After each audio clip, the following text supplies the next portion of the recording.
You had mentioned earlier that you participated in was it Ironman competitions? Yeah. It was actually initially through a relationship I had. I met someone who was really into triathlon, who did Ironman. We got together, and then I was like, okay, I'm kind of interested in exploring this, but there's no way I'm ever actually doing an Ironman. That's not for me. And then you work with folks on when it comes to helping them to identify their areas of issues, I guess, relative to energy. I have an assessment that I work with people, and we usually start here. Actually, this is usually the starting point. It's called the Energy Leadership Index. And it's all about what I was describing before, about this perspective. How are we kind of seeing the world? How are we showing up?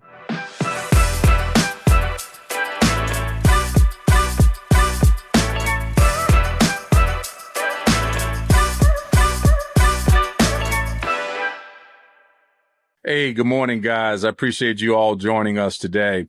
Hey, listen, we have a special guest in our studio this morning, Miss Mary Harris. Mary's going to be talking with us today about some really exciting information. I hope you guys have buckled up and settle in today and give us an opportunity, give Mary an opportunity to share more about her journey and all of the things that she's doing right now to empower women. So, Mary, welcome to our studios this morning. Thank you. Thank you for having me. Yeah, no problem. How is the weather in France today? Boiling hot. So we flicked the switch about, 10 days ago, I think. And we've gone from mild to boiling very, very quickly. So wow. Wow. Yeah. We've been having some unusual temperatures here in the U.S., especially here in the South. We went from, being cold to hot and being back to cold. So it's just been bouncing around. We're not sure where we're going to be at tomorrow. So you just kind of dress accordingly, I guess. Yeah. So Mary, I've been excited to talk to you today and find out a little bit more about you and some of the things that you're doing to help women out. But before we dive into the main topic of our discussion today, can you tell us a little bit more about you and just some of the things that you've been doing and help our audience to get to know you a little bit better? For sure. Yeah, it's always hard to know where to start with this. So I am a core energy leadership coach, which always takes a little bit of explaining. So I work with women predominantly, but not only.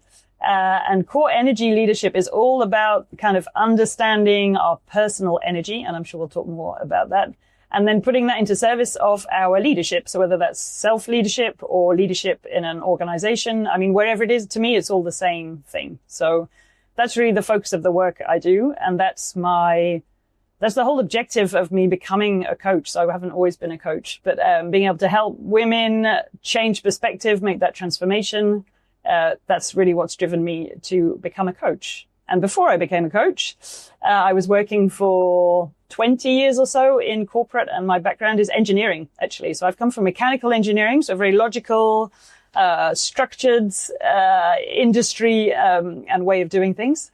And so it's a really interesting journey coming from that into what I do now. So, wow. All right. Now, I got lots of questions for you, just to unpack this, because I'm trying to envision, you said structural engineer. Is that what your profession was? It's mechanical. So So I worked in automotive a long time, and then more recently in sonar and in defense projects. Actually. Yeah. How do you go from that type of profession into coaching? Because it seems that those two would just be like polar opposites to me. Based on what you're doing now in the coaching realm, where you're working with people and then engineering what seems like it might be more analytical in nature. So tell us a little bit about that. How'd you make that shift like that? Yeah. Oh my goodness. So many things to say about that. I think like a lot of people that go into the kind of work I do, first of all, it's my own journey, my own experiences that were the inspiration for what I do now. So about 5 years ago, in my corporate role, I was an engineer, a leader. I had a big team working for me. I'd kind of achieved like a lot of these things that I always thought I wanted to achieve in my career. And in my personal life, I was getting married. I have a beautiful family.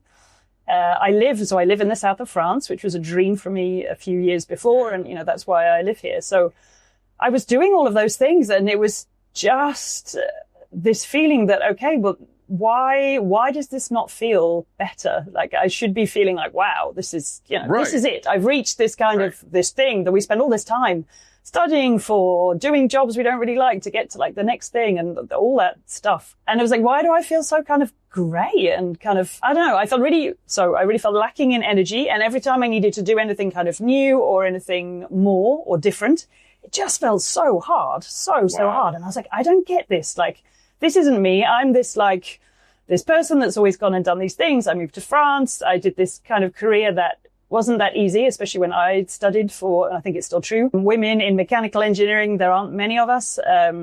So that's not always the easiest environment to work in either, but that was never a problem. I used to do Ironman. So like, working hard, doing lots of sports. That was all my thing. It's like, so how is it that now I'm here? I feel like this sort of completely, I don't know, exhausted, drained version of myself. And I just didn't know what was going on. And that's what inspired me to start kind of figuring out what was going on. And then eventually, to want to help people who are kind of going through the same thing as me. That's incredible. And I've never heard anyone articulate that type of situation the way you just did, because when you were talking, I was actually thinking about jobs that I've had that, they fit the right profile, they were good paying jobs. And I never could understand why I did not have the level of energy on those jobs that I compared to what I have now. Mm. And so I never really understood it. I just, I was like, why am I just feeling drained? Like you feel drained even going to work. And then once you get to work, you just kind of go through the motions, but there's no real excitement or energy in what you're doing. But you can't really identify it. You don't know what it is because you're making the money. It's a good job and you should be happy.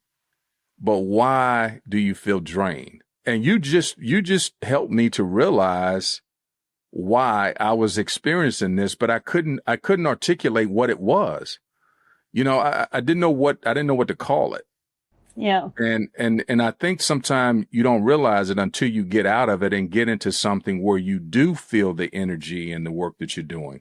So are you saying essentially that there's a correlation between the type of work that you're doing or the environment that you're in that has a lot to do with the level of energy that you have? Yeah, there really is. And so there's different bits to it. So for me, once you've kind of looked at your energy and what drives it and understanding how it works, I mean, it might be that your environment and your job don't change, but you're bringing something different to it, or you're finding often it's about finding a new kind of reason why. And then it all changes, or it might be really doing something else because maybe it is really misaligned and you're not going to be able to find that energy in what you're doing right now. But for me and for people I've worked with as clients, I've seen both. I've had people who are on paper, nothing's changed, but their energy has completely changed. But it's all about how they're tapping into that energy, how they're using it, what else is going on in their life. And they can bring that new energy to their work and suddenly everything changes. But on paper, it's the same team, it's the same role, it's the same environment, but they're bringing something completely different to it. So it works both ways, I think. I got you. So are you saying that you could be on a job and you may be experiencing some areas where you are dealing with low energy, but if you can still have that same job, but maybe there's different components that you can bring to the job that helps to express your energy at a greater level? Is that, am I reading you right when you said that? Yeah, I feel that's really true. I mean, in my case, I was still in my job. I went through this whole process. I decided I wanted to leave. I didn't leave straight away. I found a whole load of new energy, but even in that job that I'd already decided I wanted to leave, I actually felt much better about it. It was kind of funny. By the end, when I finally actually left, I was like, oh, but I don't even feel like I did before. I mean, I still want to go because I'm on another path now. But the fact that I had found this new energy meant that I was enjoying my job more, and I was kind of having more success as well. I was like, this is going to seem so strange when I tell them I want to go, because apparently I'm doing really well now. But yeah, it was like, okay, well, this is great, but this isn't actually the path I want to be on anymore.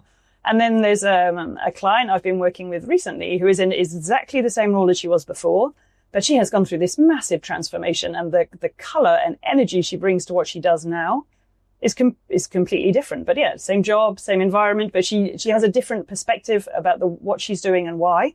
And that's what's really changed her energy. Got it. Okay. So it's all about your perspective that you have on what it is that you're doing, that you try to make adjustments on in order to tap into this higher level of energy and fulfillment in what you're doing. Yeah. And it kind of depends. So the way I sort of work with people and talk about energy is that we have these 4 sources of energy. So it's kind of exploring them and figuring out kind of which one of them isn't working, or maybe it's all of them, or maybe just one of them. So there's our physical energy, which is connected also to our well-being, what we eat, how we move, how we sleep. That's the physical. The mental is all about our capacity to concentrate and focus, and how do we sort of stimulate our mind, and how do we optimize, our ability to find ideas, do new things. That's our mental energy. Emotional energy is all about how we feel about things. And that's often usually where I start with people, because if someone's somewhere they don't want to be, there's going to be a whole lot of things to start unpicking there first. Right. And then the big one is the spiritual energy. And this is the one that for me was really off, actually. And it was the, why am I here? What am I doing? What is the purpose? And it was like, well, I'm a mother now. So like, surely that's already a thing, and that should be enough. And it was like, no, yes, it's something, but there's also all sorts of other things. And once I started to get into that, it just drives all of the other ones. It's really like the force that we have behind our energy. Yeah. And for me, that was the underlying thing that was off in my particular case. But I mean, other people will have different experiences. Yeah. Wow. I tell you what, we got a lot to talk about regarding this, and we're gonna spend the vast majority of our show addressing this, because I am being enlightened as you're talking about this, and I know our audience is really going to learn a lot. But I'm interested. I'm gonna back up a second. You had mentioned earlier that you participated in was it Ironman competitions? Yeah. All right. Now I really want to know about that. Can you talk a little bit about the Ironman? Yeah. I've watched this on TV all my life, right? I've seen this, and I'm like, gosh, what type of conditioning do you have to be in to be a part of that? So tell us a little bit about that. How did you get started? So it was progressive. So like I'd always done a lot of sports, and I did athletics when I was younger, and I was kind of looking for, as once I started working, I was a bit older, something new. And at first I was like, endurance, it's not really my thing. I don't like it. That's what I thought. And then, it was actually initially through a relationship I had. I met someone who was really into triathlon, who did Ironman. We got together, and then I was like, okay, I'm kind of interested in exploring this, but there's no way I'm ever actually doing an Ironman. That's not for me. And then the more I kind of watched other people do it, turned up to races, saw people, I was like, okay, well, actually, those people look quite normal. They're not these sort of, I don't know, impossible, I don't know, unrealistic people that I could never be myself. Like, why not have a go? And things kind of evolved from there. And then I was doing it. I was doing the training. I joined a club. Suddenly the other thing too is once you're surrounded by people who are doing similar things, it starts to feel more like something that you can actually achieve. You're right. And so where the competitions normally held at? Are they normally in the same place every year, or you guys move around, or what? Yeah, it depends. So that's also one of the reasons I'm in the south of France. So I'm from the UK. So in the UK, it's kind of cold. This is not a great place, but there are lots and lots of great triathletes in the UK, but it didn't inspire me in the same way as here in the south of France. So usually, especially here, so it's a swim, a bike ride, and then a run. So the swims here will be in the sea, usually. The bike ride, so I live in this quite mountainous area, so we've got these amazing mountains behind here. And then, you run wherever. That's usually it's a little bit flatter, but there's, so there are these big events like Ironman, which there aren't as many. And there's a big one here in Nice where I live. So that was my first goal. There are loads in the US, and then there are all these local events as well. And so we have like a local club, and there's events in quite a few of the local towns here, actually. So you can do short ones, medium ones, or you can go for the for the crazy ones. So what's the mileage count in each event? Okay, so I have to give it to you in kilometers. I gotcha. So, but I can have the rough. So it's 3.8 kilometers, the swim, which is like, I think it's about 2.5 miles, maybe. Okay. The bike ride is 180K. So that's something like 110 miles-ish. Wow. And then you finish with a marathon. So that's a bit easier. So it's 42Ks or 26 miles. when you participated in these, I mean, how long would it take for you to complete this? Like, I mean, that's always going to be the question. How long did it take for you to get through all? So, yeah, I mean, I didn't pick like the easiest ones either. So the one which is here in Nice, which is quite mountainous, so like it's kind of longer than a lot. So it took me 12 and a half hours, that one. Wow. Okay. Yeah. Now that, to give an idea. I mean, I'm sitting there thinking about it as you're telling me about it. I'm like, man, that'd have took me a couple of days to run that. Yeah, well, yeah, it's an awful lot to do in a single day. Yeah. And so when you actually was when you got into this, you were already in relatively good shape already, I'm assuming, right? Yeah. I mean, I was sporty, like I would run regularly, but I'd run, I don't know, like 5, maybe 10 kilometers maximum, something like that. So it was still a big step in terms of duration. But yeah, I was coming from a background of being sort of sporty and I was used to training as well. That was something Nice, man. That is something else. I've always had a high level of respect for the athletes that participated in those types of competitions. And I think the only thing that, like, when I lost weight, the one thing I was able to do, like, after I had lost, the following year after I had lost weight, I was able to participate in a half marathon. And that was just exhilarating to me. And actually it was, something that I could only have dreamed of doing, because I just never, I mean, I just could have never imagined myself being able to do it. But it's just, it's things like that just lets just the levels that our bodies are equipped and the things that our bodies are equipped to accomplish that you probably would never think. Like, I just never thought I could do any type of running or more or less a half marathon. So. Yeah, there's all that potential actually, but we just don't even realize it's there.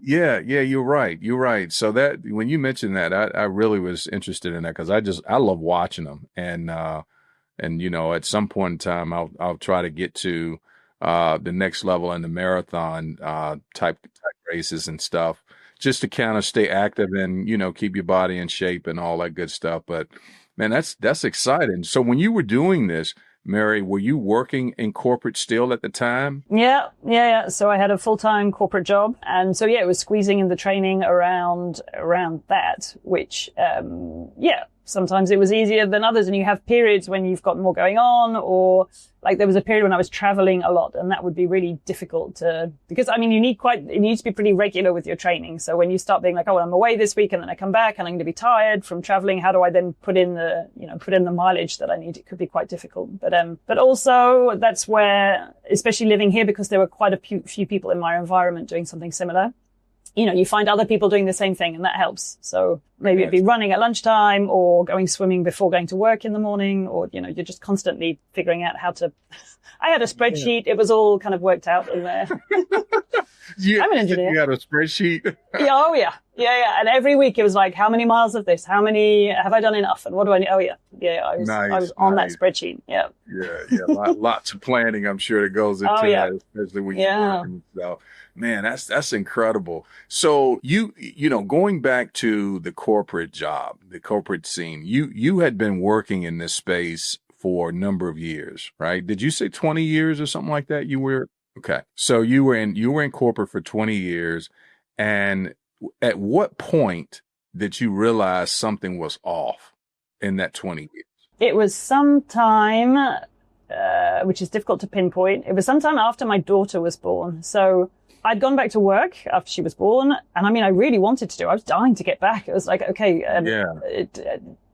looking after her and having a baby was amazing. But the days of looking after my baby, I was really lacking the intellectual part, the seeing people, the feeling, all of those things. So I was very keen to go back. But then, it just felt off from then onwards. And then it's like, oh, it's because I'm still not sleeping through the night. And when that's better, it'll be different. Or I'm still getting back into it, or all sorts of other reasons. And then it was like, well, I'm kind of 2 years in now, and still it feels off. But there was just no way in the world I even had the kind of space or the energy to free up the space to even give it to think about it even. I kept thinking, oh, something's wrong.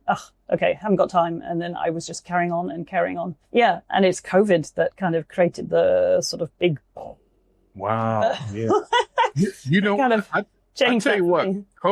COVID was, obviously we all know that was a horrible situation, but I have seen some really incredible stories. I heard, some incredible stories and seen people that have done some incredible things that was birthed in COVID, which is interesting, and maybe because we had the time and maybe because, we were confined, but whatever the reasons were, there were like this reinvention that a lot of folks undertook, and they came out different, and I had a guest on not too long ago that was telling me about this incredible business that they just started, they started it in COVID. And it's almost like they would have probably never started the business had not COVID had not they had the time. I guess that's what it was.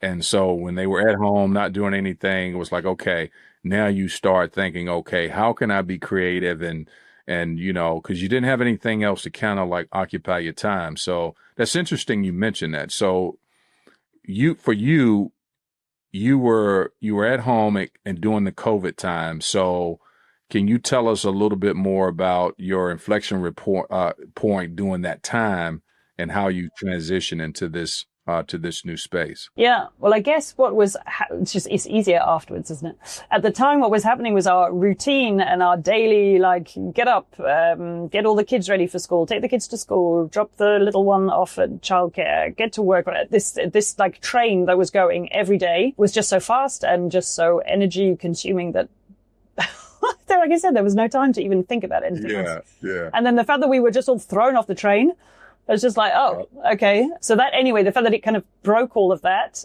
was part of it. And the other thing for me that ended up happening, our whole schedule just went completely different. So my husband and I were still working most of the time. So some other things changed, but we were trying to work from home, but we didn't have proper facilities for doing it. So I certainly wasn't spending the same hours that I normally would have been. And this new window opened up for me. And it turned out I was waking up really early in the morning and I was waking up before everybody else. And I ended up having this time where I'd go outside, sit in our garden, and I'd have about an hour and a half before anybody else was up. And it was the most amazing, amazing thing ever. It was like, oh my goodness, I am alone. I am outside and nobody is like bothering me. Nobody's in my space. Like I can read a book. I can drink tea. I drank lots and lots of cups of tea. And it just little by little kind of freed up this kind of mental energy and everything else to kind of go, oh yeah. And I bought a book that I really wanted to read. I hadn't read it yet. It was called Be a Free Range Human. And I just really liked the title. And I finally started reading it. And I was like, and it just started me on this whole process about revisiting what I was doing, why I was doing it. And one of the funny things about the fact that I was sitting in the garden doing this is from my garden, I can actually see the highway where I would drive to work every day. And there's also an airport I can see from here. And there was nothing. And the significance of the fact that, like, look, everything has stopped and it can.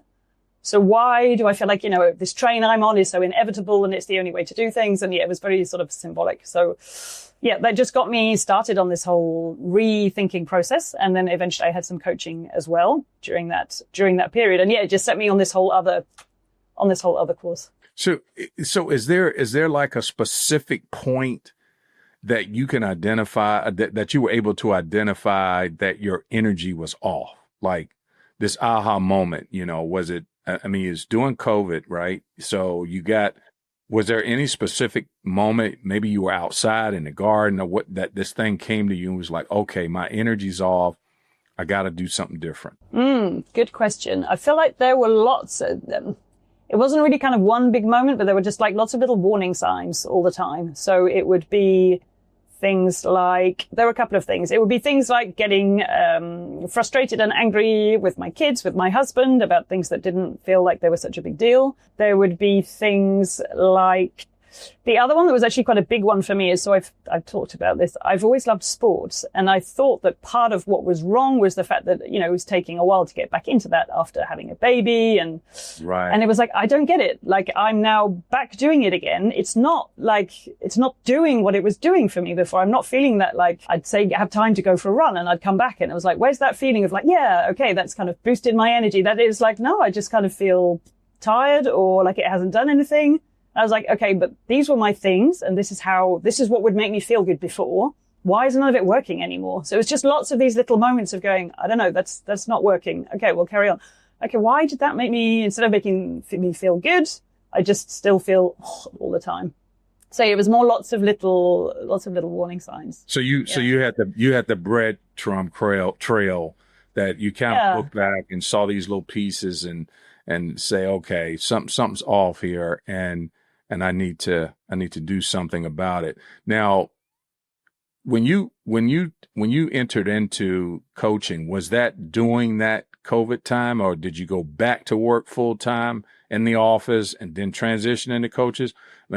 Tell us about that. When did you actually start coaching people? Actually, quite quickly. So at the beginning, I was like, oh, well, and it was also, the approach that I'd had with the coach I had and with the things I'd read was like, what you've got to do is just start. And then as you start doing it, you'll start to see where to go. So yeah, I mean, I did go keep my full-time job. I was still doing that, but I did start coaching people for free at the beginning and started experimenting and exploring what I could do. And I had some really good results with people, but I quickly felt like for me, what was missing was something more, back to the engineering, a bit more structured, a bit more like, is there a good or a bad way of going about this? So at that point, I started looking for coach training, and that I did the following year. So this is the interesting part of the story too. I started this really demanding coaching course that I was loving, still doing my full-time job, still doing all of those other things. We were back on that train again by now. Yeah, we were back in the office, school was back, all that other stuff. But I had so much more energy. It was like, this is incredible. I am now doing more than I was before. I've added in this coach training. There'd be, 3 days where I had to be completely available for the training to do I had loads of assignments. I needed to coach people. And I had the energy for it. I mean, it was making me feel alive again. And I was like, hang on. So I've now got more on my plate than I had before, but I have more energy now than I did before. Like this message is so like loud and clear here that, this is what I needed actually. Oh man, that's incredible. It's amazing, to hear you say that, because I mean, I transitioned into a similar situation and I couldn't figure it out until I had got, I had started work, because I was working full time for a company. And then I started doing some of what I'm doing now on the side. And I noticed, and now you're helping me to identify some stuff, because I'm thinking about like before I had started to doing the stuff that I really enjoy doing on the part-time basis, my energy level was really, really low at work. I couldn't figure it out, but I had started doing some of this stuff that I'm doing now on the side. And for some reason, and now I'm able to identify it by listening at your situation, I was doing, I had essentially 2 jobs, full-time job, and this other stuff actually became full-time in a sense, but my energy level went up and I seemed to have more, enthusiasm at work. And the only thing that I'm realizing now that actually made sense to me is that the work that I was now doing, that I was more well suited for, that I started doing on a part-time basis, was giving me the energy, or had upped my energy level, and it actually fed over into the job that I was working on. And I didn't understand it until you just mentioned that, because I couldn't identify what it was that caused me to be more enthusiastic at work. And I'm doing more work because I'm working both full-time and part-time. And the part-time work seems to like just gave me this new life. And that new life kind of transitioned over to the job, so to speak. That's amazing. And I think so many people don't even realize how to trace it, and because I did. I didn't know what it was until you was just telling me about this. It's what's so amazing, because it seems like, that, and I mean, if I was talking to myself at the time and I had come along going, you know what you need to do? You need to add this new thing. I was like, well, you've got to be joking. That's exactly the issue. I don't have the energy for what I'm already doing. How could I possibly do something else? I would not have been open to that. But actually, that's exactly what I needed, as it turns out. So Yeah. That's why it's because sometimes people sort of say, oh, you're just going to, when you coach people, persuade them that they have to leave corporate. Absolutely not. That might be the answer. It might not be. It could be all sorts of things, but it's finding what is it that's going to sort of boost that energy, light your fire in a way that means that sort of everywhere it's going to start showing up. And there might be other things you want to change, or but maybe some of the things are fine as they are. It's just adding or changing these other parts that will, like you say, spill over and give you that energy and enthusiasm for those other things, which in the end aren't so bad. They don't seem like so great now, but in the end, maybe you like them more than you realize, or it's a whole process. Yeah. It really is. And it's a very interesting process. So can you talk to us, Mary, about go back over the components again to this, because and talk more about, the coaching process and what you do when you bring on new clients. But I want us to kind of go back and deal with the aspects of coaching and the components that you talked about, because you said that what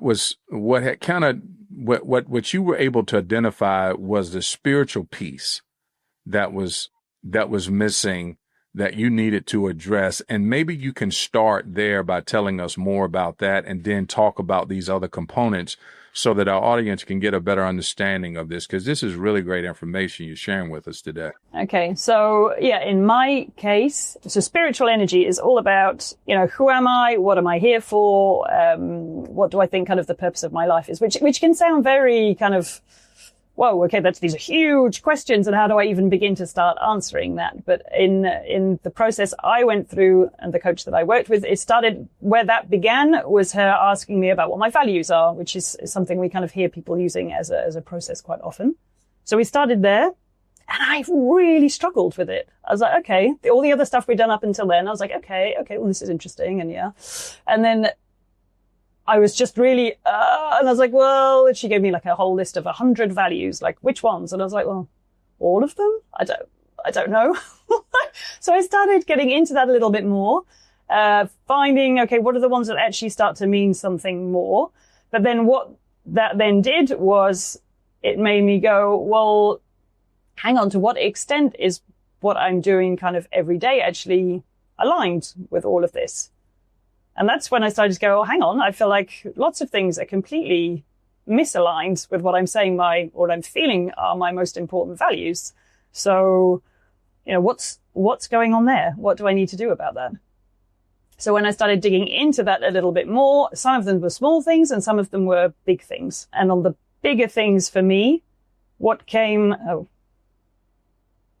yeah, we got disconnected for a second. Yeah, I don't know what happened there, Mary. I got completely cut off. So, yeah. When did you realize I was cut off? How long were you talking? I think I've been talking for a minute or two, and I thought it's maybe best to just keep going. But no, you're fine. Just keep rolling. Keep rolling. Okay. Okay, I'll keep rolling. Yeah. So for me, on this spiritual list which was kind of coming out of this identifying values, so this is more on this thing turned into sort of smaller actions. One of them was, I really believe in, looking after the environment and the natural world and when I started thinking about that, I was like, well, okay, that's always been true, but what on earth am I doing today that's actually, reflects that in any way or feels like I'm contributing anything? And I was kind of horrified by what I identified. I was like, yeah, not very much. And so, for example, some of the things I've changed since then and these are smaller things, but they felt big at the time, and now they feel very normal. We like having a compost in our garden for our, vegetable and food matter and stuff. It was, it had been in the back of my mind as an idea. I wasn't doing it. I did it. It's now like a regular thing. And now it would just seem awful not to do it. I started rethinking, what I buy, where I buy it. And another one, especially coming from this background of doing sports, is an electric bike was the other kind of big thing, which I now do a lot. Yeah. So I go around a lot on an electric bike instead of the car. And okay, I'm not radically changing, the face of the planet with what I'm doing, but at least I feel so much more aligned with the way I'm doing things, like feels like a reflection of what's important to me.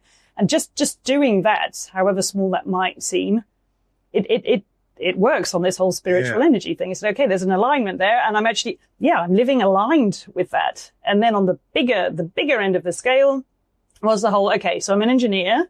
I'm working for a company that actually works in defense. So the projects I'm working on are all about weapons in the end. That was the business that company is still in. And I was like, how did that happen? Like that doesn't feel at all like very aligned with, what's important to me and who I am. And so that was a big conflict. And I was like, okay, well, actually that's not where I feel like what I have to offer isn't there. It's doing something else. And then, I went down this road of, okay, what is it? Okay. In the job and the work that I do, where is it where I get the most satisfaction? And I realized it had been from managing people, like what I could do to help other people to grow and develop. And it was also for the last few years, I'd ended up leading a lot of training courses, and the satisfaction I got from, explaining things to people, seeing them kind of understand and walk away going, oh, this is so cool. I get this now. I was like, that's when I feel a real, this job satisfaction. So how do I bring all that together? And then, yes, it ended up being coaching. So that's why I left the organization I was in. I also felt like freedom was one of the values that came out too, is like, I need to be able to organize my time, my way. I don't want someone else deciding that stuff anymore. So that's how I ended up with this whole other career direction. So that's how that whole spiritual bit worked for me. So like I said, there are these kind of big things. And like I said, the compost and the bike might sound like quite small things, but they're actually really powerful in terms of having sort of habits that feel aligned with who you are. And they boost that whole spirit. No, you're right. You're right. It's like you tap into like a hidden energy source that you didn't know existed.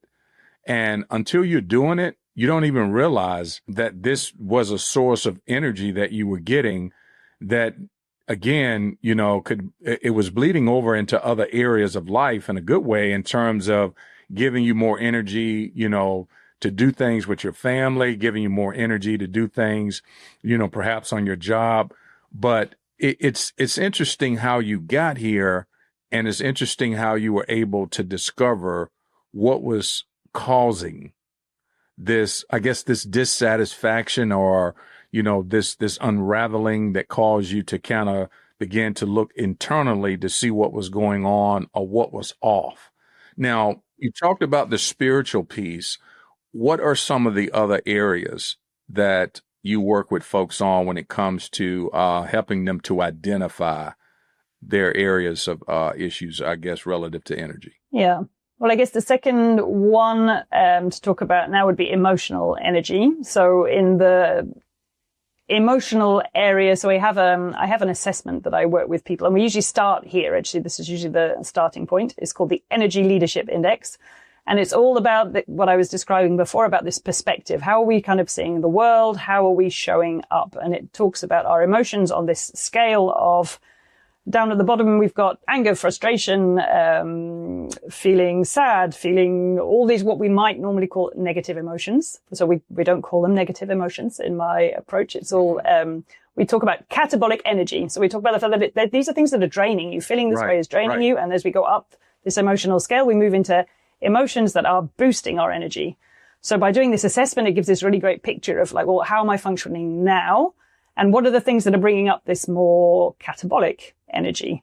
So we often kind of start by looking at that, because once we can start kind of moving somebody up into those higher levels of energy with their emotions, then that's where you start to see possibilities, realize what's possible, all those things that we can then start getting into the other stuff. But until we've addressed some of those things that might be kind of stopping you from moving up, it's quite hard then to start. Like I said, like if someone had said to me, oh yeah, all you have to do is, sign up for a coaching course and, your life will be changed. I wouldn't have been able to hear that at the start of that journey. Right. Eventually that's where I got to. But yeah, so we start really with the emotional energy and, what's bringing up those more catabolic emotions and what can I do about that, and really moving this perspective, because it's kind of really the way you're seeing the world. So until we've started kind of moving that around and moving this energy, emotional energy up, then it's pretty hard to get into all of the other things. So that's the emotional energy piece. Mental energy is more around understanding how you function. And I think as well, it's something as well with age that changes, and we also don't kind of realize that or account for it. So, when do I feel that I'm able to concentrate the best? When can I really focus? A lot of us end up with these jobs where we're just zooming from meeting to something, which is terrible for being able to actually focus on anything really. And, what are the practices that I can bring in that will help me do that better? How can I actually free up some mental energy? So there's sort of techniques around that. So that's a little bit more, I'd say the mental piece is a bit more technical, I would say. Let me ask you about something I just thought about regarding the mental piece. Because we got so much going on in the world today and we got so many things that we have to do or we feel like we have to do, distractions can be like abundant for most people. Is that something that you help identify when you're coaching folks and addressing the mental piece in terms of finding ways to eliminate distractions? Definitely, yeah. I mean, there's a lot that's distractions and there's a lot of, it's amazing. The multitasking is the other terrible one that we all do, or we've all learned to do it. I feel pretty proud of myself when I've done a great bit of multitasking, but it's just a disaster for your mental energy. So that's also the sort of habits that it's good to get out of. And also I think some of the ideas we have about, everyone says it, but they don't necessarily do it. It's, people say, I always have the best ideas in the shower or something like this. There's a really explainable, it's normal that happens, finding solutions, being creative, seeing things differently. Normally you have to be out of the context to do it and you have to be kind of relaxing your mind to let that happen. So if in all those relaxation spaces, you're filling your mind with checking stuff online, looking at apps, dealing with admin, if that space is filled with these things, well, definitely none of those ideas and solutions and things are going to come because you're not creating that space. So there needs to be this space and this emptiness, and that can also be really uncomfortable, right? We're kind of in a dynamic these days as well, where being quiet, not speaking to anybody, not doing something with our hands is kind of strange and uncomfortable. Yeah. But when you can start getting comfortable with it again, it's like, okay. And that, so much processing can happen and so many ideas can come. But that's also quite a hard habit to break, but it's an important one to break. You're right.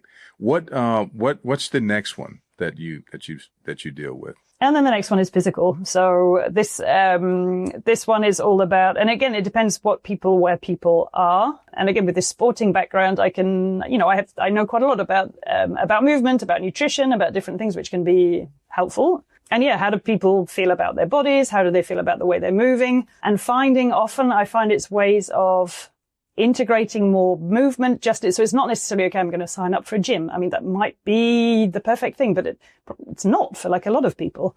So how do you integrate it more into the way you do things every day? Is it sort of walking somewhere? Is it taking the step? It can be really small things. We're back to my compost story. But sometimes just those small habit changes already just get you moving a little bit more. That might be the piece that's missing.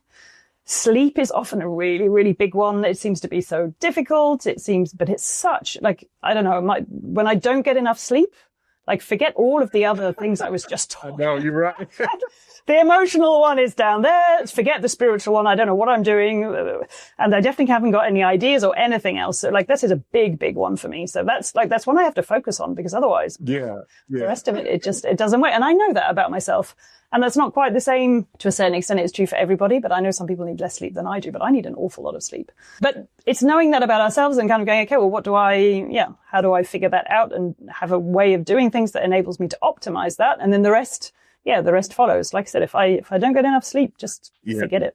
Well, no, you're right about that. If I don't get my sleep either, it's not going to be a good day, for most people that have to deal with me. So I got to get my 7 hours in. Normally I get about 6.5 to 7 hours. And I normally start my day early. I get up about 4 a.m. I hit the gym and I get so much done before I start work at 9. I get a ton of stuff done at work before, everything you talked about, like just going back and kind of, touching base on these again, the spiritual piece, the mental piece, the emotional piece, and the physical piece. These are the core areas that you work on to help people identify where they may be having problems or challenges as it relates to energy. And when you talked about these areas, I could see in my own life areas where I've been challenged that I didn't realize that my energy was being drained because I was not properly aligned in one or several of these areas that you just mentioned. And it's interesting. I've never heard anyone talk about this before. And I think this is incredible information that you're sharing with us today.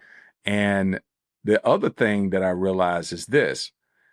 You don't, when you said something earlier about this as far as the time management.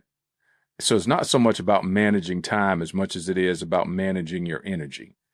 And tell us about that. I think that is so like right on point. Now that I've heard what you had to say, I think that just makes so much sense to me now. Yeah. I mean, I think we focus so much on this time. We never feel like we have enough time, right? Everyone says they're short of time, and time you can't actually do anything about. That's there are 24 hours in a day, 7 days in a week, all of that. So, and like we said, we need at least probably 7, maybe more hours of that just for sleeping. So, but energy, there's all this potential there. I mean, the other way of looking at it is this thing, like training a muscle. Like the more you train it, the more it actually develops and the capacity actually grows. So why focus so much on chasing time? And I feel like it's a bigger thing, a sort of society thing. We've found all these like cool ways of saving time, but nobody has any more actual time. Like they really don't, because you fill it with other stuff. So, okay, there's some great time management techniques. And if you don't use any or know any, then certainly like finding some and using them can be really, really helpful. But like, it's only going to get you so far.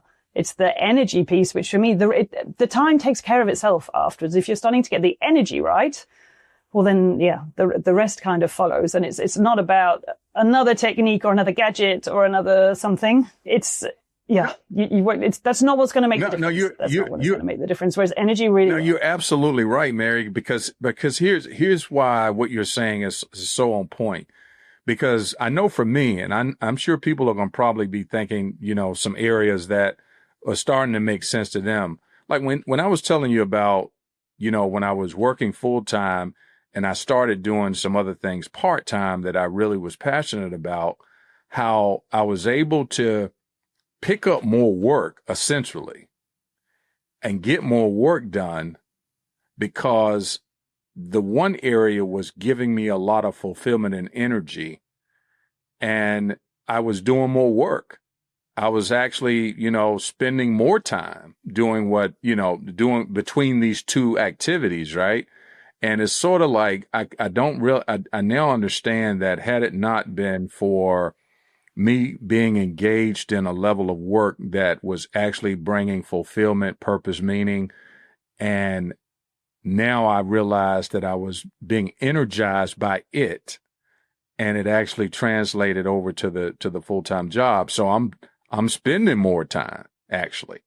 So I get what you're saying is about managing the level of energy to kind of offset some of the things that we feel like you got to do as far as adjusting your time, because you can actually get more done if you got more energy.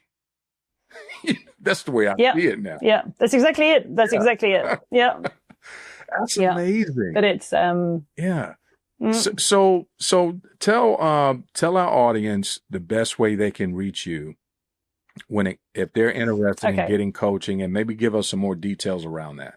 For sure. So the best place is probably, because there is where you can read more about what I do, is my website. So that's www.resonance.coach. So RESONACE.coach.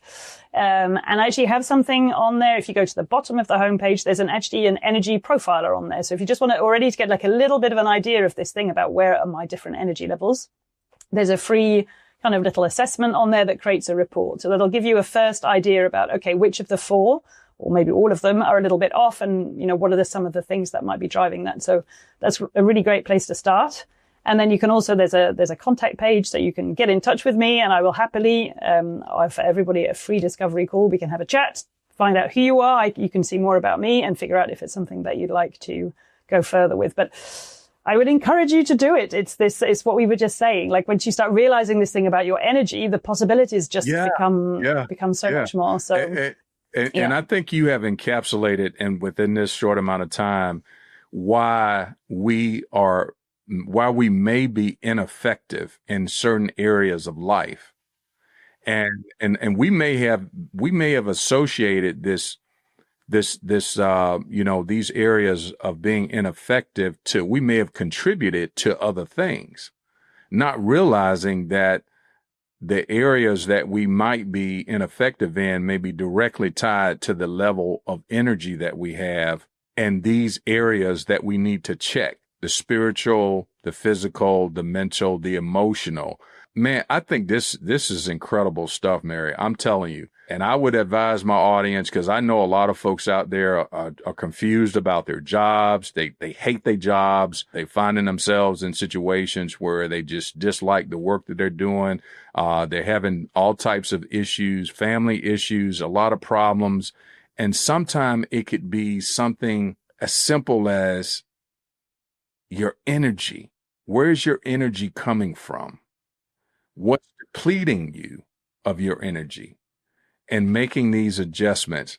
So this has been incredible. I tell you that. It's been incredible. So the folks, they can actually do the assessment, right? You said they can do that online, right? And yeah, it's completely free. Yeah, it gives you that first little idea, and it just kind of gets that thought process started and some ideas about where you could already maybe make a few changes. Perfect. Yeah. Now, before we close out, if you could do me a favor, Mary, just give our audience some parting words of wisdom, so to speak, as we get ready to close out the show today. I would say, it's what you were just describing, actually. So forget time management, forget all these kind of tools and techniques. Look at your energy. Ask yourself the question about those 4 sources. Where are they? How much energy do I get from those 4 areas today? And where do I need more? And I bet the answer lies in at least one of the 4. You're right. You made it simple. And you certainly have added some tremendous value to the folks today, I'm sure. So listen, Mary, thanks again for coming on our show today. I really had a great time. I wish we had more time to talk. I really appreciate you taking time out of your schedule and sharing so much great information with us today. Thank you. Thank you for having me. I love talking about it. Yeah. So it's a privilege to be here. All right, folks. That's all we have for you guys today. Thanks again for tuning in, and we look forward to talking with you on next week. Until then, have a good rest of the day. Take care.